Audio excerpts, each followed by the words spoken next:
Hey guys, my name is Eddie from SF from Chronicles. Thank you so much for joining me. Please introduce yourselves, your name, your surname, and your character in Kandasamys the Baby. Okay. Hi, my name is To Camera. To me, it's fine. Oh. Hi, my name is Camera. I was like, what?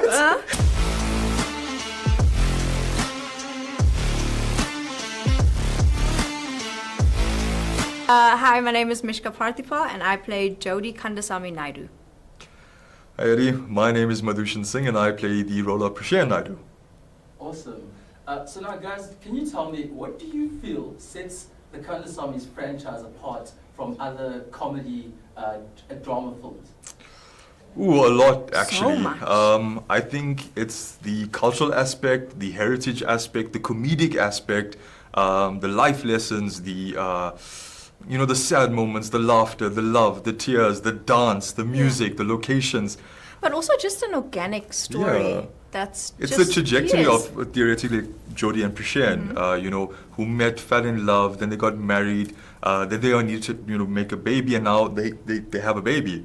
So I think that trajectory of the story that has spanned over about 7-8 years now.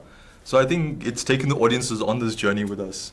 Yeah, but I mean, if you look at other South African films, I feel the comedies that have done well is all like slapstick, kind of like these prank comedies, which is all fun, but I feel like we haven't really seen, except for Kandasamys, That an level organic of story, that the trajectory of the like characters, like 3-act structure, that sort of thing, like just a regular romantic comedy. Like you hardly find South African films with heart. like that. Yeah.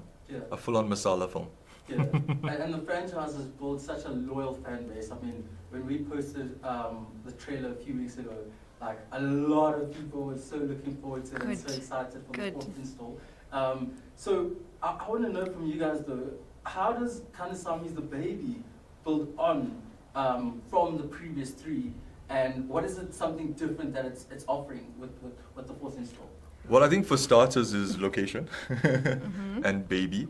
The third film, we saw Jodie and Prishen trying to have a baby, and there were some complications along the way, but the film ended with them finding out that they are going to have a baby. The fourth one opens up with this space of them exploring, parenthood. And more than that, they've now left South Africa and they are now living abroad. So it's this... It just feels like a natural progression from where we started. I mean, they fell in love. 2 kids in Chatsworth, neighbors. They got married, they tried to have a baby, had trouble having the baby, and now they finally have like this rainbow baby, which is just so beautiful. So it feels like a natural progression for their story arc. And they've built this, their little space called home, away from the mums, and they love their life. It's simple, it's beautiful, and they're also connecting with each other on the level of being parents, because boy meets girl, become husband and wife, and now become mom and dad. So I think that's something that is explored quite strongly, and the essence of motherhood in the background. And traveling to Mauritius, I know we haven't spoken about this before, but like we all know that South Africans love to travel to Mauritius. So it actually felt like such a natural thing for the storyline to just take part there or like travel to that part of the world. I think also India would have been a really cool option because a lot of South African Indians travel to India, and that's just a big, again, as organic as possible. Mishqah, I understand you became a mom last year. Yes. Congratulations. Thank you.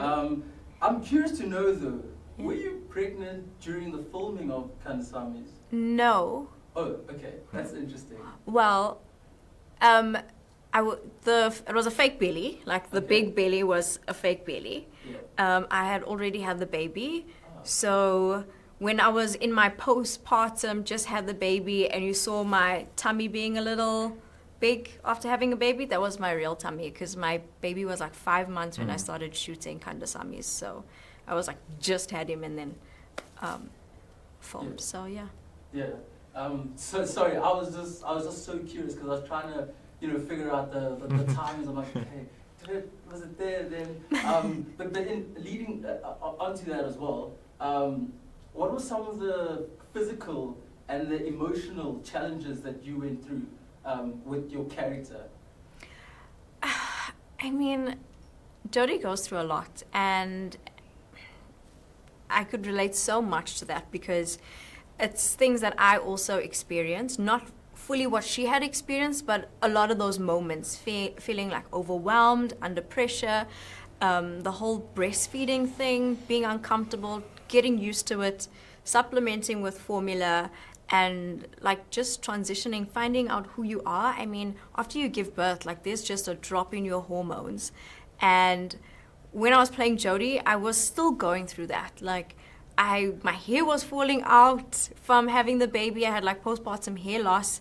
So it was just a lot to handle like on set, and I was still like working 12-hour shifts and then trying to go home and breastfeed. But do you know what?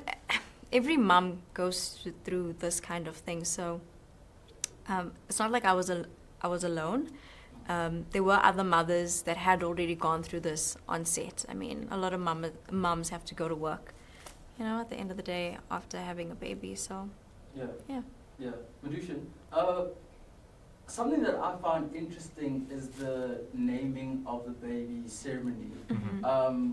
Can you tell us more about that and give us some clarification on, you know, like why is this event particularly so important? Because I mean, you know, in other cultures, for example, like my culture, we don't really have that. It's just like when the baby's born, you just give the baby a name. But I realized, I mean, in the film, there's like a whole ceremony, and I found that so interesting. So, you know, and I think, you know, both cultures experiences where the name is a very important part of who you are. It's a representation of what your presentation to the world is all about. So when you're about to have so to name the baby is also such a sacred thing. Like choosing the name for the baby is a very sacred thing. So that's why you have the ceremony to reveal the name, and you don't tell anybody. You don't tell anyone until the ceremony. Yeah, we you know, you kind of go to a priest. You have options of names based on the astronomy and astrology of the child is born. So they give you little options of names to start off. And then from there you select the name.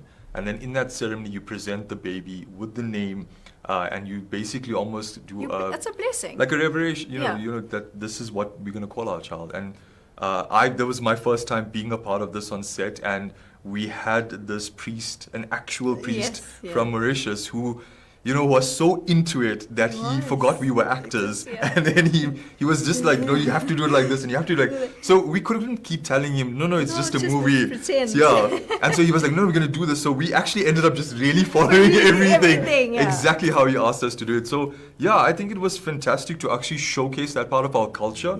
And the beauty of it is Netflix is obviously taking it all over the world. So again, it's a cultural, you know, a South African heritage, a cultural part of us that we're getting to present to the world.